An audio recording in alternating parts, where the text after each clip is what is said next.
So I just want to give you a little bit of my background. When I left college, I decided that I was never going to do anything with academics ever again, and so I went into video games because programming video games seemed like a really fun thing, but I slept under my desk a lot. And at some point I was like, sleeping under my desk for the purposes of building these basketball video games. We built lots of basketball video games. I mean, it's great for some people, but I thought maybe I could do something else. And so from Sony PlayStation, when the Sony PlayStations looked like this, I went and joined an MR spectroscopy lab at Huntington Medical Research Institute, decided that I loved research, and then someone was like, well, if you want to keep on doing research, you need a PhD. I was like, do I really have to get a PhD? And they said yes. And so I went and I said, well, I like computer science, so let's get a PhD in computer science.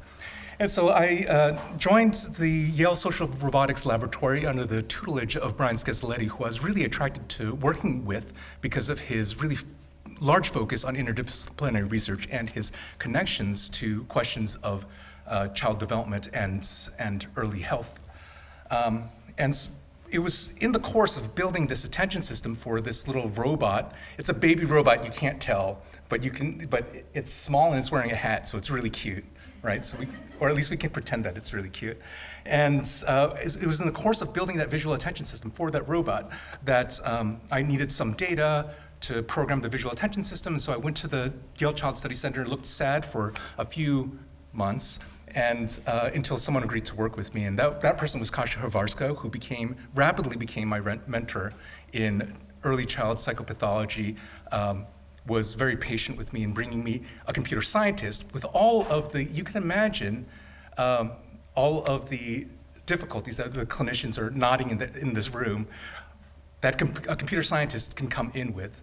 Oversimplifying the problem of autism, oversimplifying the complexity of neurodevelopmental disorders, all of those things, to the point where at least I know all the things that I don't know, which is a great place to be. And after all those years working in the field of autism research, I've come back again to the study of video games, which is just how things work. So this is my laboratory, the Seattle Children's Innovative Technologies Lab. It's a laboratory focused on the development of different types of technology to help us understand and to improve the lives of children with autism and their families. Now I'm going to start off with this slide about the technologies of tomorrow. So this is what we thought the technologies of tomorrow would look like 120 years ago, right? Flying machines everywhere. No one's got a seat belt. We can all agree this is a really bad idea because there's so many things that they didn't consider, right? Like people should not be flying in the air. We have enough trouble with people driving in cars. So what I'm going to talk to you is not about these kind of pie in the sky ideas of the future. I'd like to really talk to you about the things that I think that we have a really good shot of bringing to a fruition very, very soon. I'm going to talk to you, first of all, starting with why technology? Why do we think that technology might play a special role in the lives of children with autism?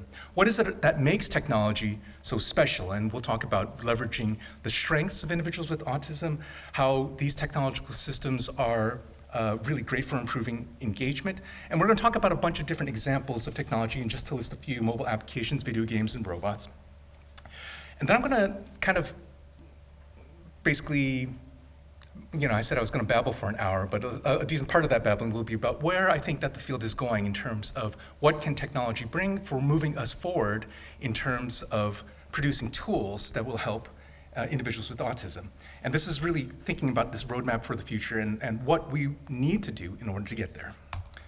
So I begin with this, this quote by Ivar Lovaas. If they can't learn the way we teach the way they learn. And this is one of these concepts that kind of is at the core of the reason why we are thinking about technology in the lives of individuals with autism, right? Like these might be systems that might be very effective. A question is why? Well, first of all, what evidence do we have that these technologies are actually really helpful? I think that the evidence for this is mounting. So this is some really great work by Connie Casari, who is an intervention expert out of UCLA.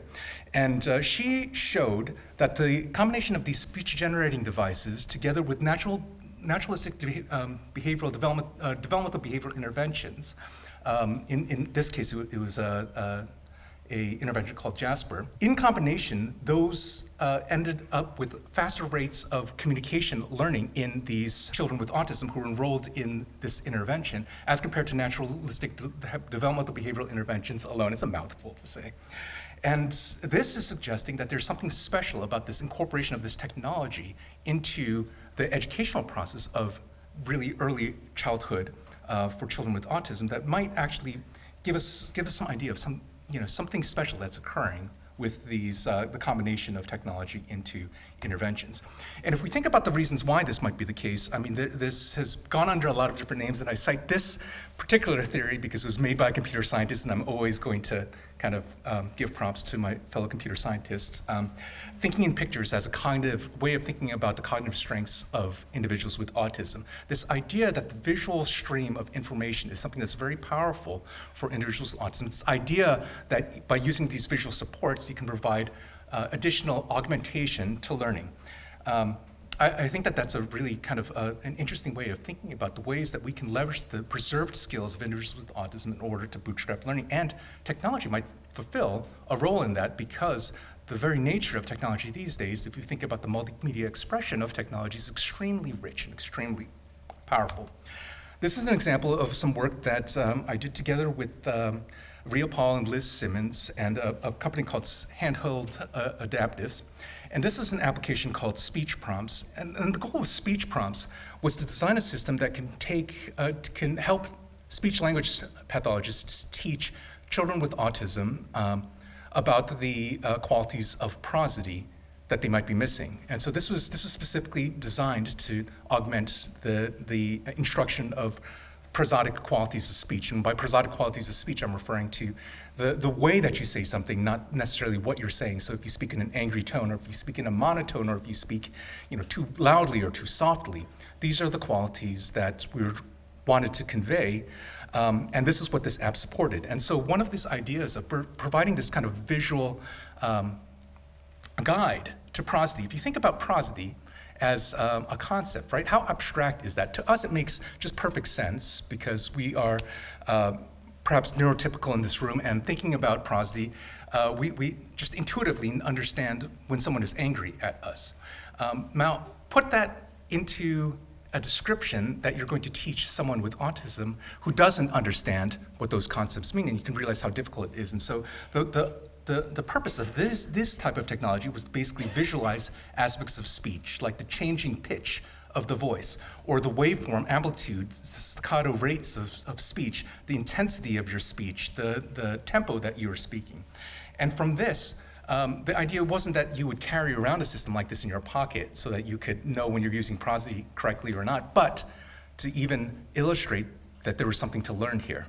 Just that start of the conversation, in many ways, can be the most difficult aspect of teaching.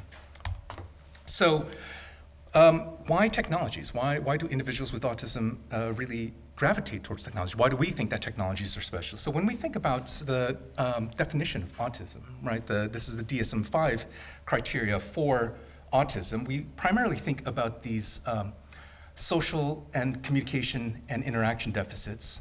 But of course, the restricted and repetitive behaviors and interests are a core part of the definition of autism. And if we think about these restricted interests, we can kind of dive into these circumscribed interests and ask, what are the qualities of things that make something a circumscribed interest for an individual with autism? What are the categories that are very appealing to many individuals with autism? Of course, like any blanket statement you can make about autism, of course, it'll be a generalization. But one of the categories that we've known for a while that is very attractive is this category of physics or physical objects, including things like cranes with the mechanical functions, trains, Legos. And what happens when you put teaching in the context of these areas of specific interest by individuals with autism? Well, I'll give you an example here. This is a protocol that we developed. This was developed by Laura Bakfusu, who's shown on the left, who is also the person who went off to start her own robots company. And she basically had a protocol where essentially the child was there to correct errors in kind of the social interaction that were occurring by a conversational partner. And if that conversational partner was a person, you can see how interested he is in this task, right? So he's very interested in that one-way mirror, okay? And you can see what happens when we've replaced the conversational partner with a robot, right? So from the moment he enters, he's engaged with this task. He's engaged with the teaching of this robot. It's something that is very different in terms of the way that he's responding to the situation. So, where do we go with this type of information? What are we after? Well, really what we're after is this idea that we can use these technologies in a variety of ways in order to create tools that can help work on very specific skills. And thinking about what those skills are is important, but also thinking about the practical aspects of deploying these type of technologies in the home. These are real challenges. And so this is some work that we did recently. Brian Scazzaletti was the lead of this project. It was part of the NSF expedition. And the goal of this project was to build a robot and deploy it in the homes with the idea that this could help to teach specific skills to kids with autism, but it would be fully autonomous. It would be adaptive, because if you want something that can actually work in the home for 30 days, it needs to be able to respond essentially as the child learns in home, with all the complexities that brings, with your pets running around, with your siblings running around, with things happening at different times of day, all the clutter that's occurring. You can imagine how challenging that is to computer vision algorithms. And then finally, when we evaluated this, we want to evaluate it, just not how well they interact with a robot, because that's not the goal. We did a test of generalization of the skills using a behavioral probe. And so what we found was that there were these improvements in joint attention skills over time. They didn't persist, but they, it's very encouraging that at the beginning, at the end of the intervention, we saw some changes. And this is just a family talking about her experiences. He is so excited to spend his half an hour helping the robot find his way home, and he will come on and I will set it up for him, turn on the robot, and he is engaged immediately. Having the ability to have this robot and to do a half an hour therapy with him that was really specific to what he needs to focus on was just, it seemed like a great opportunity for him, and it's really been just, he's been engaged and intrigued, and sometimes the therapies they get a little exhausting and he's not excited, and this one wasn't like that. He was ready to play at 7:30 in the morning. That we went to the playground one day, and I noticed immediately there was a group of children playing in the sand, and he walked up to them and said, "Hi, what are you doing?" And I don't think he would have done that a month ago. Actually, with the robot, he's engaged, he's intrigued, and so the excitement is there, and he's doing it and he's practicing it, and to see that as his mom is fantastic, that it's in there and we can just keep practicing this with that engagement, that it's getting stronger and it's carrying over to other parts of his life, that things that might not be as engaging, but he'll still practice them. Really watching the skills that were being worked on each day, really it exceeded my expectations. We have actually seen robots be used in a lot of different ways, and with, by and large, kind of supporting evidence to suggest that there might be really something special happening here. From very early on, we saw that kids interacting with a robot as an interactional partner would show increased communication with, in general, but also with a confederate who is in the room. We found that the way that a child plays with a robot, if we measure its accelerometer and its gyroscopic information, that actually tells us about the developmental level of those kids, both in typical development and in kids with autism as early as 2 years of age. And this, of course, comes to the question of, well, how do we design these systems? What are the things that we have to think about? And I think that we've spent a lot of time thinking about the different ways that we need to be considering our design processes to build robots specifically for autism. All right, so these are the robots of today. This is what we thought we would have 120 years ago, right? Like, I think we could all agree that the idea of a robot barber is a really bad idea with the scissors and the blades. we've come a long way, and I think that that's really pointing us towards this the idea that it's really hard to predict the way the technologies are going to go. We have to build these different systems, and along the way, there's an exploration. But at the same time, if we think about robots as a concept, we have to remember that the reason why they're so flexible is because the technology itself is agnostic to its use. There's a lot of different ways that you can use these different types of technologies. And so it's for us to really develop the guidelines for how do we want to create these systems. And as some examples, if we want to build systems that are usable in a hands-on fashion by children with autism, this is a system created by Laura Buckenfuser called Charlie, which had arms you could tear off. Now, I'm not saying that's a good thing to teach kids, but you have to think about these systems as systems that are robust to handling if you're going to put them in a room with kids who might have developmental challenges. When we're thinking about teaching about qualities of language, one of the things that we know is providing a lot of information, especially at early ages, is the mouth. The mouth is a really rich signal of audiovisual information that we like to think that evidence is pointing to as bootstrapping language learning. And so, if you're going to teach someone something about language, it may make sense to actually have a robot with a mouth. And then similarly, in thinking about how do you deploy these things in scale, well, this robot that we used in looking at the relationship between play activities and developmental levels is a $100 robot called Spiro that you can basically buy at the store. And I'm not going to say that it's indestructible, but I will tell you that we had another robot that was $4,000 that was meant to be kind of manipulated in the same way, and within a minute they had dropped it on the floor and it had shattered. So these are things that are worthwhile for us to think about. The cost of the robots, how do you build them, how do we use them, what types of features do we need them to have? These are all things that we need to consider while we're building these technologies. As another example of technologies that are really flexible, video games. Now, video games, we know, have a special role in the lives of individuals with autism, and it's not all good, right? We're going to be very honest about that. We know that individuals with autism are using screen media to a level that is in excess of what we might consider to be beneficial. And at the same time, though, we'd like to think that that is signaling some type of core inherent interest in this technological system, this video games, that we can flip around and use to some type of benefit. And so here's just a few examples of that. We can build these systems to teach very specific skills over and over and over again. That's one of the advantages of technology, is that they can be very repetitive, right? So another person doesn't have to be there giving that tutelage in a one-to-one fashion. And we can also really focus on a specific skill that we care about. And so this is a system called FaceSay that we examined together with Linda Rice, who's now in the school system in California.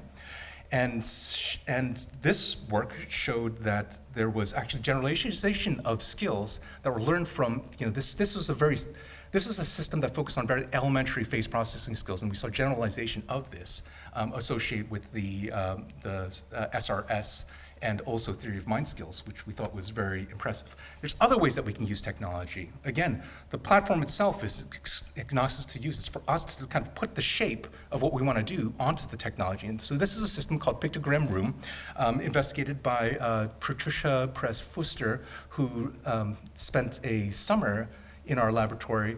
And this is a system where a therapist and a child can interact over a shared virtual space in order to conduct, basically to learn about collaborative activities.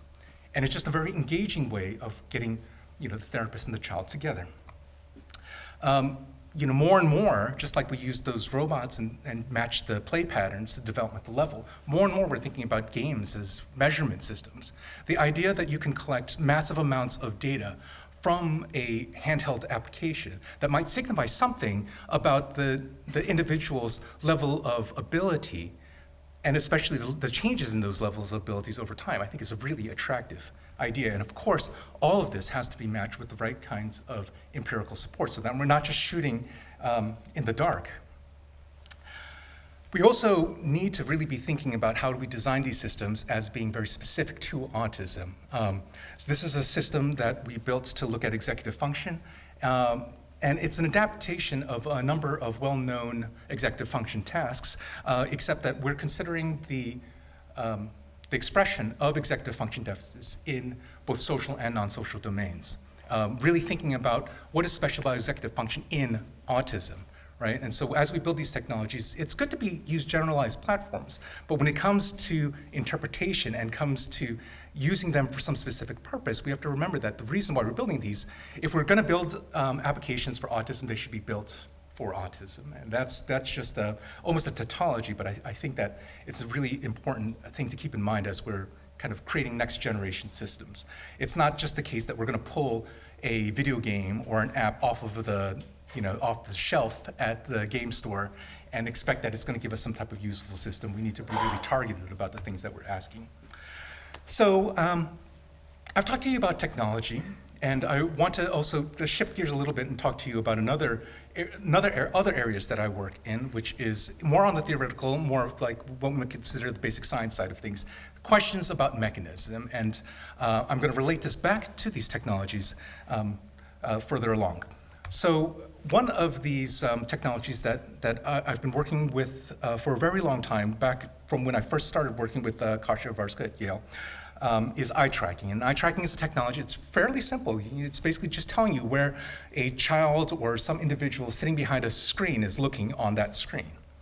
And why do we care about this? Well, developmentally we care about this because, first of all, we know that at very early ages, the gaze patterns of typically developing individuals is very structured, very patterned. You can see it cluster here just because she's speaking, and you can see it jump to this monkey as soon as that monkey starts clapping, right? So it's there's a discrete order and structure to those gaze patterns.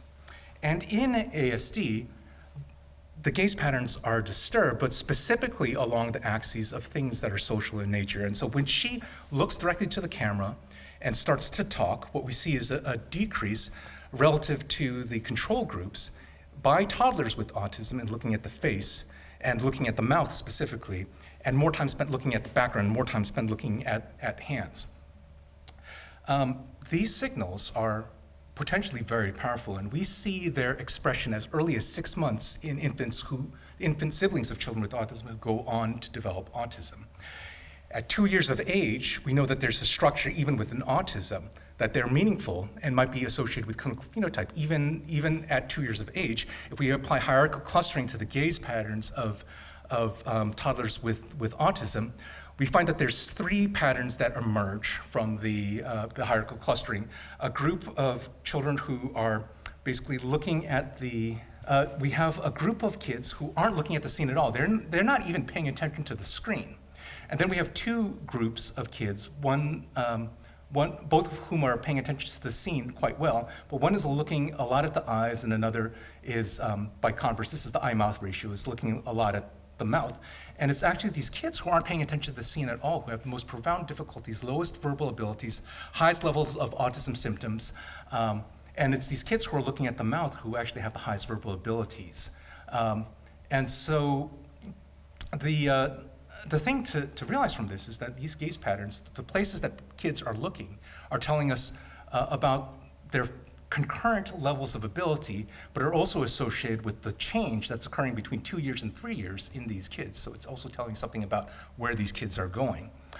This is more recent work where we're looking at this question of why are kids with autism looking less at the mouth, and what we've discovered from that is that kids with autism are essentially not responding to this speech signal to the same extent that typically developing kids are. So we see that these between group differences are driven by when the actress is speaking to the screen, and that's where we're seeing all the differences. And it's predominantly driven by a lower attention to the mouth as it's occurring. And given the concurrence of the comorbidities of being nonverbal and having autism at that are highly prevalent together, this might make a lot of sense because that visual, the signal that's coming from the mouth is incredibly powerful at that age. And sensitivity analysis indicated that just this difference between when she's looking directly at the camera and smiling and when she's looking down, this is enough to distinguish the kids with ASD from the typically developing controls with area under the curve of the receiver-operator characteristic of almost 90%. So what do we do with this? Why do we care about this, right? So this seems very theoretical. Well, one of the things that we've been looking for a long time are quantifiable measures that are associated with treatment response or outcomes in kids with autism. This idea that we can tap into some fundamental underlying biology or some quantifiable signal that can tell us something about the underlying mechanisms that inform us about what type of treatments are working or not. Again, it's one of these areas that we've really been searching for. And so eye tracking has been kind of indexed as a potential biomarker that might tell us something about treatment response. And we've been seeing, testing how this can work in a number of experimental studies. These are some studies with Roche Pharmaceuticals, looking at the use of eye tracking in after the administration of a novel V1A antagonist to adults with ASD, showing that essentially after administration of this V1A antagonist, we see an increase in looking at the heads by these individuals who were given the compound as compared to placebo and baseline. Another example is if we look to see how often an individual with autism will orient towards this biological walking person versus this scrambled control, or we also alternatively had a rotating control, we saw that post-infusion that there's higher likelihood of moving that first look to that biological signal. And this is a very primitive attentional signal, right? Like this is your first eye movement. Now, all of these things I will caveat with small samples, need to be replicated, and there's a lot that we don't know. But that is the idea. That's the reason why we care about these type of systems. And so more so, we're thinking about how do we design the tasks to match up with the treatments so that we can make this system as powerful and as flexible as possible. But the truth is, I've talked to you about, this theory, basic science side of our work and also this technology side of our work, but really, I don't think we can separate those two things because, all of the science that we're doing now really are these technologies of the future. And I'm going to give you some examples of how we're trying to make that into a reality now. So first of all, when we think about eye tracking, first of all, we're usually talking about commercial eye trackers. Does anyone know how much these systems cost? No one actually with an eye tracker here, please. $25,000 to $35,000, right? So this is not within the realm of a tool for daily use, unless we're going to put it into a medical center, which is certainly possible.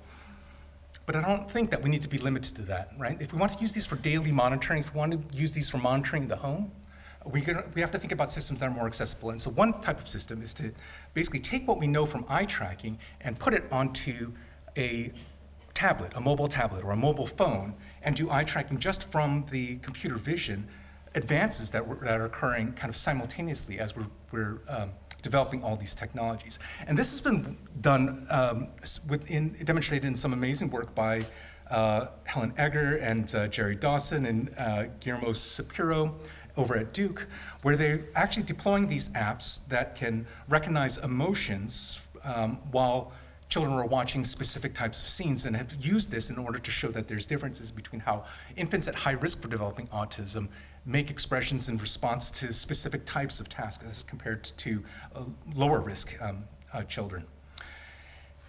The technology, the basic science, the thing about science is that we're really always after generalizable results, right? We're after concepts, and those concepts, when we try to map them to technologies, there's no reason why when we're talking about eye tracking, if we've got a really good concept, right, like this idea that kids with autism might be looking less at the mouth or less at scenes with social information, if we have that idea, there should be a number of different ways that we can explore that using a lot of different types of technology. And so I'll give you an example from virtual reality. There's one child with autism here, and then there's one typically developing child. The task is guess who is who. Okay, it's actually not that simple at the first, right? There's different scenes where things are, maybe how you would expect within the realm of typical human variation. Do you have a sense now? How many of you think it's the person on the bottom right who has autism? And the upper left, everybody in the room knows because it's evident in the way that you're exploring the environment. And this is what I mean about the technologies providing different ways of translating those things that we're learning from the science that we have into tools that we can actually use in a variety of different ways. Now that we know that there's these differences in eye movements, another thing that we can consider is if we change those eye movements, can we actually change behavior? I think it's an untested theory, but we've actually been deploying this as in a small pilot study where we changed the scene depending on whether the individual was looking at where prototypically developing individuals were looking versus not. And this was, I think, about 2 to 3 years of age. And what we found from this is that those effects seem to provide a mitigation of kind of a dramatic decrease in looking at faces that we would see in individuals with autism who weren't being provided this type of teaching about looking at social signals. So, I think this is very preliminary in a way. It was published in Autism Research not too long ago, but the idea that we can change visual attention strategies, I think is even, a step beyond where we're thinking with building these more diagnostic systems, right? Like the idea that the signal can be the target of an intervention. I think it's an attractive one. It's not guaranteed, but it's always an interesting place to look. Similarly, with virtual reality, knowing that gaze patterns are different in the real world in individuals with autism from typical individuals, and thinking about those social disability in social interactions, what we can do is we can use augmented reality, which can allow you to put artificial objects into the visual stream, direct visual stream of an individual wearing these augmented reality glasses. This is the Microsoft HoloLens. And change what people see. Now, I blurred out the face, so that's not actually part of what the participant sees. But this is one of our research coordinators trying to engage a child with autism. And you can see that he's essentially not deviating, he's just looking at this camera in the background. And this is us kind of, anytime that the face appears, we're putting the star in front of her face. And this is also not appealing to him. But then we draw this box around, and he deviates for a little bit, and then orients towards the face. This idea where we can provide visual cues in real time of where to look. It's, this is not something that we think that's of as a support forever. We could think of it as like, this is the place to look. But we have to really distinguish between, are they looking at the box or are they looking at the face, right? And so to think about how they are going to, I gotta change this because she's gonna be mad that I kept her face in that position for so long. But thinking about the targets and the things that we can do with these technologies, knowing, grounded in the things that we know from visual attention, the visual attention work that we're doing, I think is a powerful paradigm for bringing the science that we do into a usable format for broader applicability. Now, there's other things that happen, right? Like, so when we think about predictions about our increased knowledge of things that are happening at a very low level, this is essentially a projection of a microscope. This is actually something that they did get right. Like, this is absolutely true. We could totally do that, so much so that we wouldn't even consider this to be exciting, but it was exciting 120 years ago. Our ways of inspecting information, our ways of inspecting things at the microscopic level, I think have increased enormously, but so has our ability to put that information together using techniques like data mining. And so this is a system called FreeSpeech, which we worked together with Kevin Tyler at the Give Speech Foundation. And it's essentially kind of this standard kind of touchpad. You touch it and it makes sentences for you. And the question that we're interested in is that can we distinguish between kids who are using this with autism versus kids who don't have autism? And we were able to do this with about 76% accuracy just by looking at the patterns of their button presses on the scene. Nothing about what they're tapping, just that they were tapping in a specific order. And so this tells us something about those hidden signals that you could spend a long time trying to identify by eye, that a computer can now pick up. And thinking about, when we think about the microscope that we have now, it also includes all the advances in computer science and data mining and statistical learning that basically support our ability to get insights at a really profoundly microscopic level. There's other ways that we've been using machine learning, including taking what we have, like screening instruments, and translating them into new formats, using machine learning in order to identify questions that might be even more powerful. And there's a number of groups that have looked at the different ways that we can combine information in novel ways. Lots of different ways that we can use this in order to streamline the screening process. And this is just one example from a system we call the Yale Adaptive Multimedia Screener, or YAMS for short, and I'm really proud of that acronym. But this system, when it was deployed, we showed that it was, highly correlated with the MCHAT, which we'd expect. The MCHAT is the I think I wouldn't be far off saying that it is the de facto standard for early screening in autism. So we were highly correlated both in a community sample and in a research sample. And this community sample included a very diverse population, both ethnically, socioeconomically. The research sample a little bit less so, but in the research sample we also saw that this was highly correlated with the ADOS, which is a direct behavioral assessment, suggesting that it might have a lot of power. And this is good news because this is actually the problem that we built this system to solve. So, where do we go from here? I think that there's a lot of different places. I think one of the things that we should be doing as a field is to think really creatively about taking the science that we're learning and bringing it into a format that we can actually see technologies and tools that are on the horizon within the next 2 to 5 years. Some of the other areas that we work in include near-infrared spectroscopy, where my daughter's extremely happy to be in this study.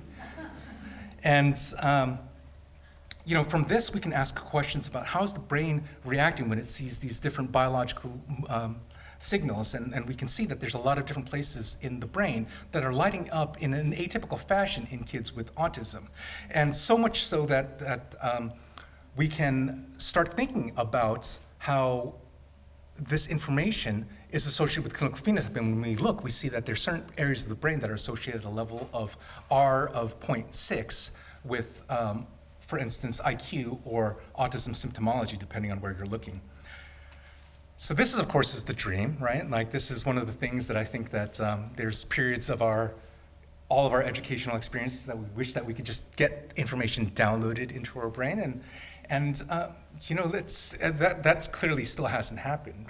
But I think we're getting tools that are getting us someplace in a totally different direction and new, but along the same lines. So this is an example of a system called Alter Ego that was created out of MIT Media Lab. And this is a system that basically puts electrodes on different parts of your face. And it allows you to communicate through subvocalizations. So you don't actually have to say anything. You just have to think about saying something. And then it will create those words. Right? And so this is really like, we're thinking, maybe we don't have the dump of information into our brains, but this is like a combination of, how computer science and these applications are evolving at such a breakneck pace, we can't even predict where things are going to go. Where do we want to go? When we think about the technologies like the ones that I just showed you, and I showed you about all the things that we can try to accomplish with technologies, what do we have to do to get there? Well, I think one of the most important parts is that we need to get the technologists and the clinicians and clinical researchers together in the same room speaking the same language. I think that, back to my own education, my path through to autism research, I would not be here if there wasn't a series of mentors willing to basically tell me to slow down, or to tell me that I need to, maybe think about something in a little bit of a different fashion, like how autism is not just a classification problem. And that is a different kind of relationship than I think that we've traditionally forwarded in terms of these technology clinical relationships in the past. Like, really, we need to be talking the same language. To talk in the same language, we need to be sitting in the same space. We need to be working on the same problems. And I think that's a challenge for us to identify how we can bring these communities together, because they're not even publishing in the same places, right? Medical journals on the right, computer science conferences on the left. They're getting funding from different places. On the left, they're getting funding from NSF. NSF is all about innovation. Clinical researchers want to know that this stuff works, right? Like, the balance of what they're focusing on is different, and we need to bridge that. So I think that is probably one of the big pieces, one of the challenges for us to kind of circumvent all these gaps that we see. And if we can do that, I think we can really have kind of these flying machines, perhaps not so dangerously. I'll leave you with this. This is what we thought the world would look like 120 years ago, what we thought today would look like, but what we have is actually as wonderful, as impressive. We could have never guessed of some of the things that we see here. And I think it's for us to really think about this future that we want to build, this drawing that we want to draw for the future, and together, I think, by bridging all of our fields together, by speaking the same languages, by working on the same problems, and thinking about autism, and talking about the difficult problems in autism, I think we can build this future together. So I want to thank a lot of people who helped me. Basically, if I were to list all the people who have helped me in this work, I think it would be several slides, but I want to thank my previous laboratory at the Yale Child Study Center, my current part of my current lab at the Seattle Children's Research Institute and University of Washington, collaborators Rafe Bernier and Sarah Webb, and I want to thank you for your attention. That's it. Thanks. So I know that this research is new, but were you guys going to plan on doing any research with individuals with autism that also have a comorbid, with like intellectual disability, to see if they can also benefit from this kind of research?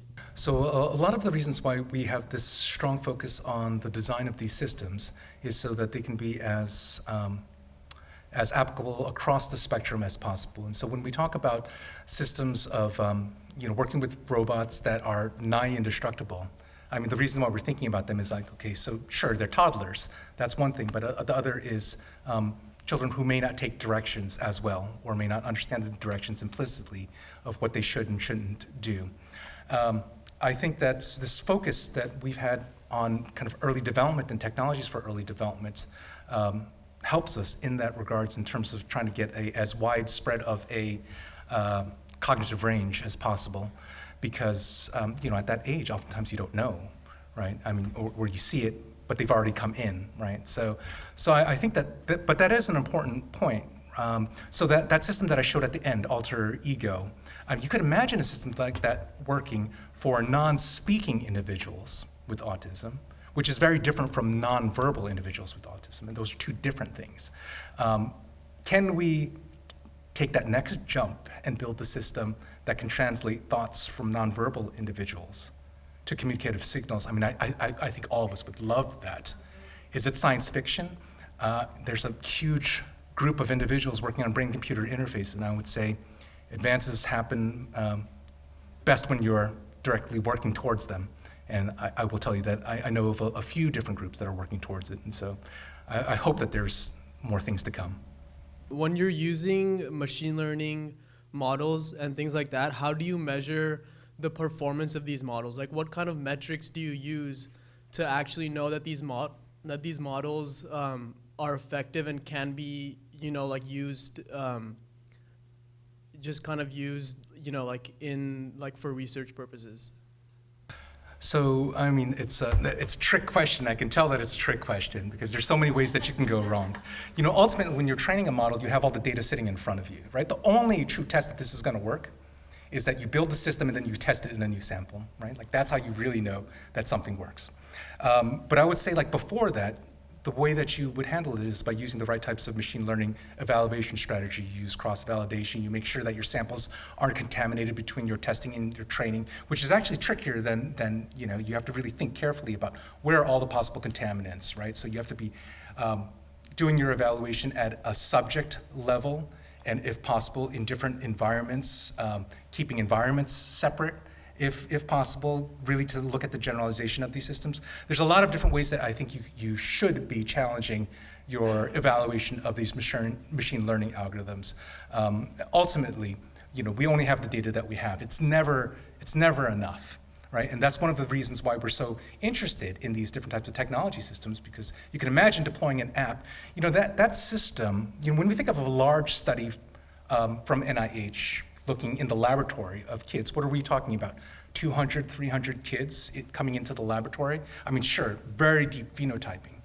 In a single year, in that that free speech project, we had 6,000 users, right? It's a totally different scale. The data is messy. It's incredibly messy, right? I won't say that it's a walk in the park, but the idea that we can get all this data and use that to support our machine learning algorithms, I think also is another part of, how do we make sure that our evaluative strategies are as good as possible? Most of the uses of technology that you focus on kind of core deficits or areas of impairments and trying to either measure those or to leverage that and improve that. I mean, do you also see uses, and this is kind of a leading question, I guess, because I think one of the areas where we also want to use technology is to teach other skills that are more adaptive skills that aren't necessarily in and of themselves specific to autism. I'm thinking about virtual reality and robotics to help with employment skills, so vocational skills and things like that, because I think that also has kind of this potential for increased independence, independent of whether you're targeting particular areas of social impairment. So have you done any work in that area as well? It's a great question. It's a great area of technology research. I know there's a number of groups that are specifically looking at virtual reality to support education or employment skills. And when it comes down to it, so much of the way that these technologies are guided, when I say that these two camps, the clinicians and the technologists, need to talk together, I mean, I really mean that, right? So these are systems that should be guided by the clinical concerns and start with the known ways of adapting clinically relevant skills for targeting by these technologies. And with that said, virtual reality is not that it's a solved problem at all. But we have been talking about virtual reality for a long time, and it's extremely powerful. I think that we still haven't kind of even scratched the surface of all the things we can use virtual reality for. I think that a system that might be really interesting would be to start in the virtual reality realm, learn specific skills, move into augmented reality, from augmented reality into really reality, nothing. Right? That would be, in my mind, the ideal situation. I think that might smooth the transition so that it can be as fast and as efficient and hopefully as effective as possible. For us to do that work, I wouldn't even attempt to try it without an expert guiding us in the process of these are the things that we should care about. So if you've got the expert, which I'm sure is in this room, this would be something that we would love to talk about, because I think there's a lot of different ways that we could do it, with avatars, with different types of pre-recorded video. We could even use this technology of deep fakes, which has been used for some really bad things, but we could also use it, like the technology is agnostic, right? We could use it for good. Take some pre-scripted information and put the child's or the adult with autism's face onto the actor. These are things that we can do now. Do you work with stakeholders like autistic people themselves and parents and to get their input on how you develop things? And do you ever get pushback or sort of ideas of things you think would be useful but that people don't find useful or find hard to use? So the different systems have had kind of a spotty record of different types of feedback. And so we definitely got feedback for apps because they would submit different types of feedback on the app themselves. When we're designing these systems, sometimes, unfortunately, a lot of these things are pie in the sky, very rapid prototype, deploy and see what we get, and then kind of revisit. I think it's really important. It's something that we should be doing more of. And this is one of the reasons why one of the things, there's another slide that I have. I talk about the clinicians and the technologists, but the stakeholders are certainly another group that we need to get really heavily involved in thinking about the technologies that matter. Oftentimes, the places that we think technology should go are not the places that individuals with autism really would like us to develop, and that's something that we should consider more. Many of these technologies are grassroots driven by individuals with autism, however. So, for instance, FreeSpeech was developed pretty much as, this was back in, I think, 2012 that he developed the system. And he developed it for his sister, primarily. So, thinking about how we can more in a systematic fashion incorporate stakeholder input, I think is really important. And we have to be doing that more. As time goes on, I think we're also learning more about those general principles. But general principles for a population as heterogeneous as autism, I think we have to also consider how much of that we can field. So it's always going to be a balance between what we would like in an ideal world and what we are capable, we have the resources to do. But I agree, yeah.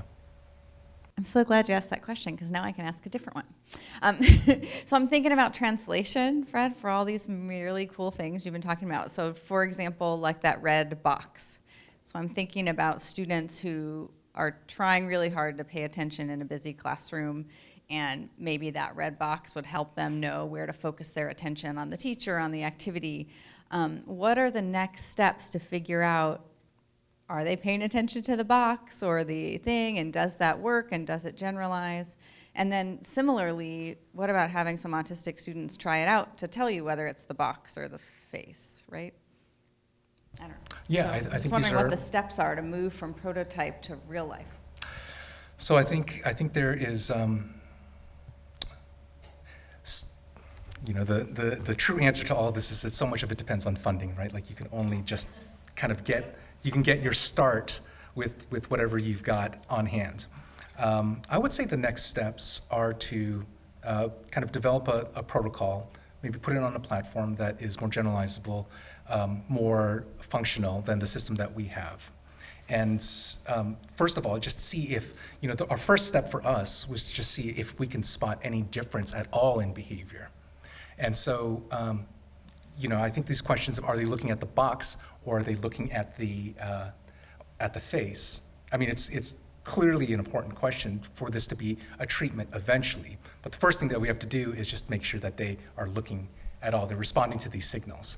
And so we're really taking this in baby steps. And this type of technology also requires someone to program it, right? And so there's a number of competing demands that we would love to be able to solve.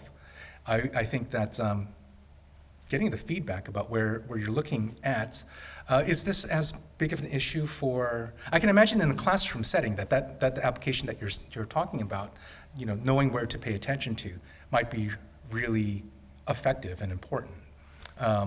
And there you could ask individuals with autism, what are they looking at? In the case of the video that I showed, that was a non-speaking individual with autism. And he could communicate using a typing, like literally typing, not one of the, not speech generating pictograms, but actually typing in sentences, which was really interesting. So, there,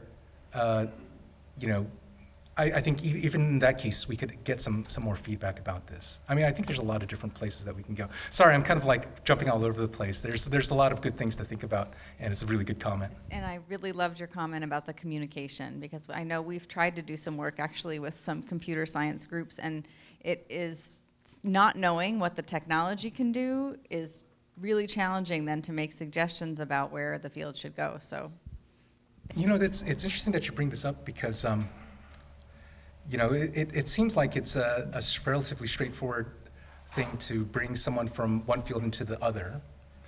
And I stand before you as a computer scientist. I will tell you that I still have like 0% of the clinical insight the clinicians in this room have. And you may feel the same way, that if you walked into a room filled with data scientists, you'd be talking about machine learning in totally different areas. But I would say that you could learn enough to have the conversation, right? Just by the sheer act of trying. And I think it's important to inhabit each other's space. And I think it's, you can get, collaborations are one thing, but true mentorship, bidirectional mentorship, I think is another, and I think we need more of that. So I'm hearing what you're saying on the question of attention about baby steps, and probably there's a bit of a Dunning-Kruger effect here, because I'm sure there's huge amounts of complexity and problems that you're dealing with that I just couldn't begin to comprehend. But supposing that this attentional training sort of thing is a powerful tool. If you've been thinking a lot about, what the targets should be, because yes, I'm sure we could agree that there are cases in which, attending to social stimuli could be adaptive, it could help people learn important information, maybe be relevant for language development, that sort of thing. But then, of course, there's so many autistic people who will comment that, looking at the eyes, for example, can actually be aversive, and there's some neuroscience data supporting that in terms of the amygdala. And then there's also this question of the idiosyncratic interests that we saw in some of the footage that you were seeing, and how those idiosyncratic focuses of attention could be related to the intense interests of autistic people, which, for some individuals may be useful. So how do you, if this becomes a powerful training tool, how do you decide how it should be used? I love this question because it's such an important question.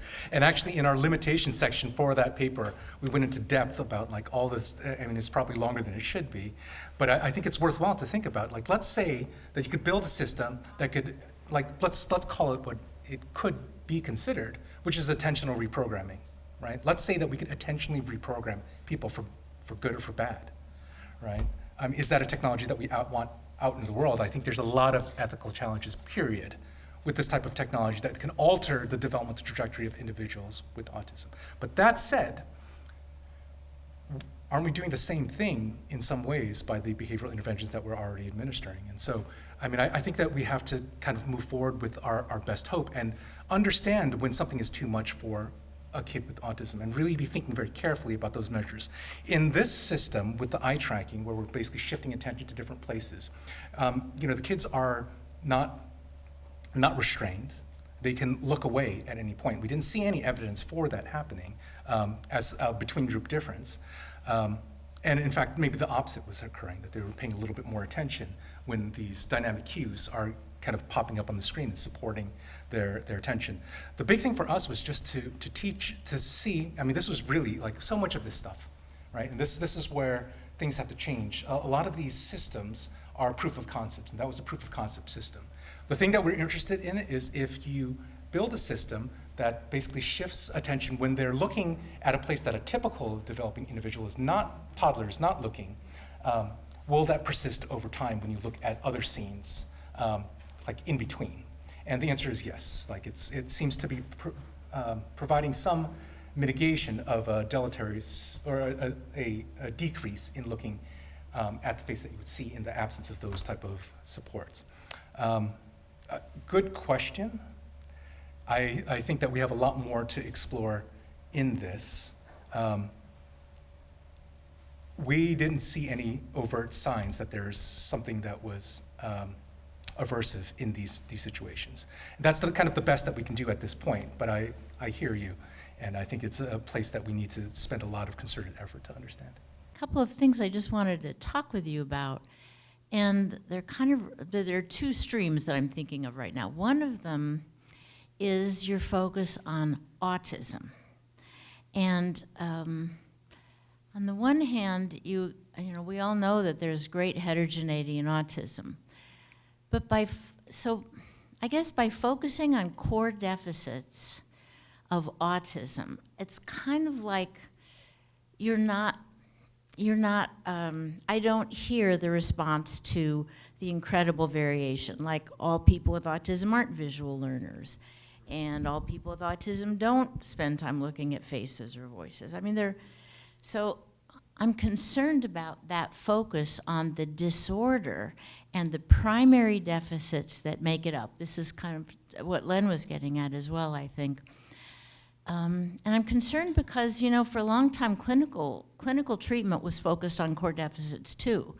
And we didn't get very far at all for all those years, all those decades where people were focused on improving kids' relatedness and smiling and eye contact and decreasing stereotypy. I mean, not much happened in those treatments. And it was, I think, really the work of people who started going the learning route. Doesn't matter what the core deficits are. What matters is the learning that needs to happen for kids to function. When people moved that direction, then intervention started to get effective. And Connie Kazri wrote a nice editorial about this recently, I think in response to the treatment paper from Australia about the VIP intervention for those babies, infant SIBs with symptoms. And it was kind of along this line that just focusing on atypicalities isn't getting us so far as focusing on, because there were no effects in that, they were only focused on mother's responsivity. And she's also talking about how focusing on children with autism learn differently or at a different learning rate if they're having learning problems, then attention to what they need to learn next does seem to be the kinds of intervention that help them move the most. So there's one half of my thought, is what Alban was talking about, adaptive, using these in terms of addressing children's learning needs, specific, like joint attention, teaching to a joint attention skill, imitating sounds, focusing on those things. So that's one piece of it. And then if you're focusing there, it no longer needs to be autism specific, because now it's about learning, and children with many different kinds of diagnoses may have difficulty with joint attention, creating speech, using gesture, classification. And so kind of thinking about focusing on children's learning needs and developing even kind of like sensitizing kids to skills so that they're learning how to do X so that it works more towards generalization. That then opens it up to bringing in the children who have this need as the test group. And they could be children with autism, they could be children with Down syndrome, they could be children with Fragile X. Now you're talking about a learning need, an adaptive focus about building developmental skills using these very attractive tools for children. Not because they're not attractive because they have autism, they're attractive because they're attractive to children. Children love these. So I guess those are the two thoughts I'm having about kind of expanding this to the needs base, learning needs base of children, and also into learning, adaptive learning, as opposed to trying to correct core deficits, which at least in the past hasn't gotten us very far in terms of real change in children. I mean, excellent comments, and very, very well spoken. I mean, I couldn't agree with you more. I mean, the things that I'm showing up here, these technologies are built to really be these. Some of them are pilot technologies. Some have been deployed in larger trials.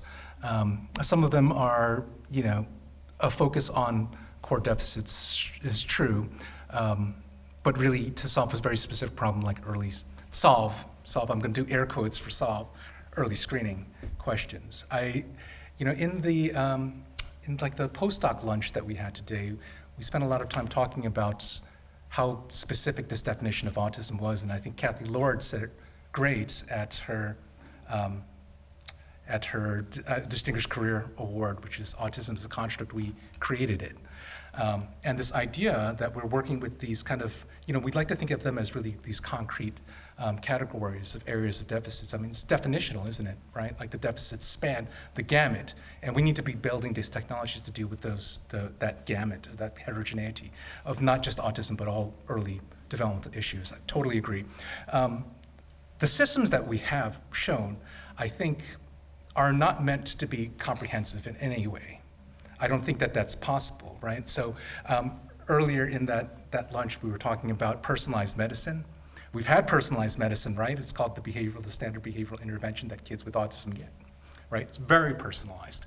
And I think that we need to move, when we're developing these systems, the reason why I talked almost like hand in hand about measurement and these different things that we can move was because I think that we need to be working on both, right? Like these systems that are providing these measurements are also giving us potential new signals to identify areas of weakness. And that is the signal that I think maybe we apply machine learning, maybe we don't. You know, machine learning, computer science, these are all pieces of more of a cycle than anything else, right? Like if we can identify a good target with machine learning about, you know, like some specific cluster or constellation of skills that are particularly disrupted in individuals with autism, and the first thing we're going to do is we're going to go back and we're going to design a behavioral version of that is, you know, portable and able to be deployed everywhere, right? Like that's the route. And then we're going to build the, we're going to iterate on this as a theoretical model, and like that's the way that things have gone. I think that we're going to see more of an integration between these two fields as time goes on. So that's the first part, is that it's not meant to be comprehensive, but also it's meant to be kind of provocative about the way that we're going to be getting these signals to tell us about the things that are important. When we have an eye-tracking task of biological motion, it's a task of biological motion, right? Like how much we want to read into that. I mean, how much it correlates with clinical phenotype. I mean, if it correlates at a rate of 0.3, is that significant? It's telling us something. There's some relationship there. If it's correlating at 0.9, what would you say? You'd say, this is completely fake and fabricated, right? Like that's what we know, right? The real development is messy. And so, I think that to understand that if these things are important, they're important for a very specific purpose. And I think it's for us to really kind of decipher what that importance is, what those signals give us, if we get a drug that comes in and hits one of these and really moves that. I mean, is it important? It might be important to some. I think we get into this realm of thinking about stratification and like what are we going to use for which individual with the techniques that we have. And I think that, these systems that we've shown, they're not going to work for everyone. Not all kids like robots, and kids with autism like robots. Not all kids like robots. My daughters ran screaming as soon as I showed them this baby robot, baby dinosaur robot. I mean, I didn't expect that they would find it so creepy, but they, like little, I guess it's about the same size as them, and so like that's scary. So not everything will work for everyone, but I think that as time goes on, we're going to figure out tools that do work in a limited scope, and we're going to figure out how to deploy those. I think but I agree, like fundamentally, we need to be thinking about the things that are most effective. And if that's learning, then I think that's what we want to support. Now, what type of technology do we use to support that? I mean, it could be like telemedicine, it could be like, we could try to create some type of curriculum, we could try to program that, we could try to come up with the generalization of that, but we've been working on these type of educational strategies for a long time, and these are hard problems to mimic what a good educator or a good therapist does. But I think piece by piece, we can understand these little parts, and maybe at least we can think about how we can do this so that it's more equitable and more easily accessible. Sorry, that was a very long-winded answer to a question that No, but it was a great question. I mean, it's like coming down fundamentally to what is the problem that we're trying to solve, right? And the easiest thing that I could kind of talk about are things that really do revolve around core issues of social interaction, communication deficits. But there's other issues, right? Like there's a box that one of the research fellows who came through my lab built that was a sensory toy box with a bunch of different types of textures and sounds, and really trying to use that system to understand like individual sensory preferences, right? There's entire areas, and they're gonna be different for different kids. Lots of different places that we can go to get like rich, more dense information about individual variability, and then I don't think it's too far off to figure out how to use, like with a concerted focus on how do we take that information and turn them into things that can move us one direction or not. But, I mean, a great question from one of the pioneers of intervention in autism, so thank you. I have only a very short one. How far is the integration of psychophysiology, peripheral physiology in a feedback system? For example, having a Fitbit connected to the robot, noticing, okay, ooh, yeah, your heartbeat is raising up. Are you getting excited? Are you getting anxious? Do you want to take a couple of steps to get a more direct, even if the individual is nonverbal, cannot have an insight in the emotions, but we have peripheral physiology, not quite the brain-computer interface yet, but like just heart rate, skin conductance, very basic stuff in a feedback system integrated in this technology. I mean, I think as a technology, a core technical challenge, I don't think it's particularly challenging. I mean, I think if we wanted to build it, we could build it. It comes down to that these signals are actually very noisy. So electrodermal activity will depend on a lot of different things, like your hydration status, for instance. will need to warm up to the temperature of your body, will depend on moisture level contents, also a lot of individual variability. And so I think as a personalized system, there might be some type of possibility. Same thing is true for heart rate variability, where the most accurate measurements are things that are strapped to your chest. This might be possible. But once we have that, together with like advances in wireless technology, I don't see any type of real barrier for turning that into some type of adaptive system. Now the biggest question is, what do we do with that signal? How do we process it in real time, and how do we actually interpret that?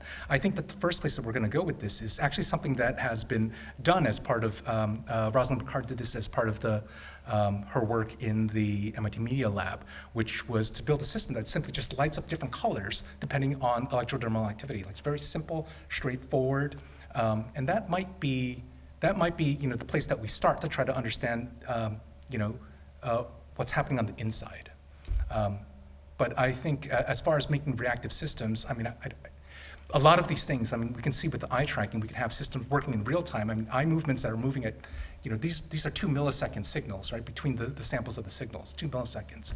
And it's responding, within 5 or 8 milliseconds in terms of the gaze patterns. So we can surmount those challenges very quickly.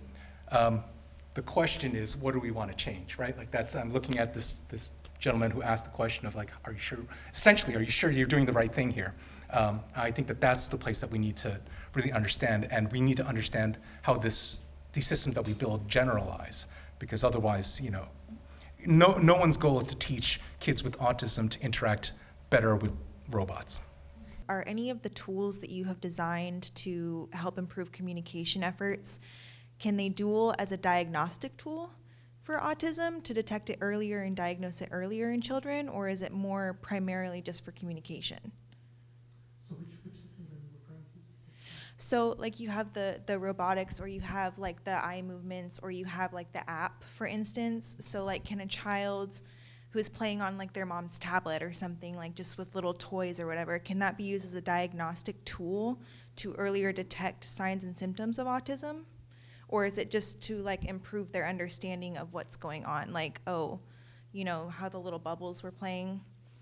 Am I not making sense? Yeah, so that wasn't my work, but I think that I'm catching the idea. That was, we've built different types of systems to look at these different kinds of signals. The hope is that some of these systems can provide earlier indicators of risk, and then that risk can be evaluated for clinical, in depth by a clinical expert to really ascertain the developmental status of this child. I think that the hope is for essentially everything that we're talking about is that if it serves as some type of measurement system, that measurement system can be clinically useful. That's the hope for everything.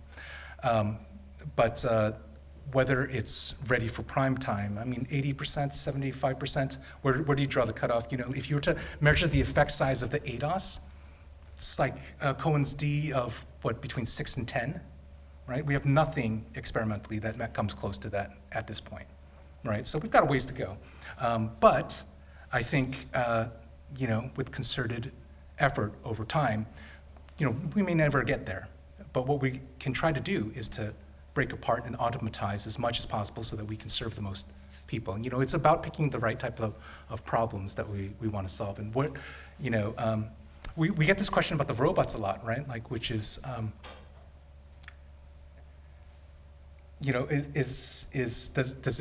you looking to replace therapists with robots, right? Which, like, we get that question, right? Like, obviously not, that's not possible. Right? So that is, the idea is, can you add to the toolbox of things that you can use? And I think that's what how we're thinking about these type of systems, adding to the toolbox. If we can get the suite of tools available, and then also provide the guidance on when to deploy these tools, in what situations, I think then we've made legitimate advances. The UC Davis Mind Institute was created in 1998 with a promise to find cures for neurodevelopmental disorders. Every day, our physicians and researchers come closer to fulfilling that promise. Their groundbreaking research on autism, Fragile X syndrome, chromosome 22q11.2 deletion syndrome, ADHD, and other brain disorders are helping children achieve their fullest potential. Please visit our website to find out more about current studies, upcoming events, and how you can help make a difference.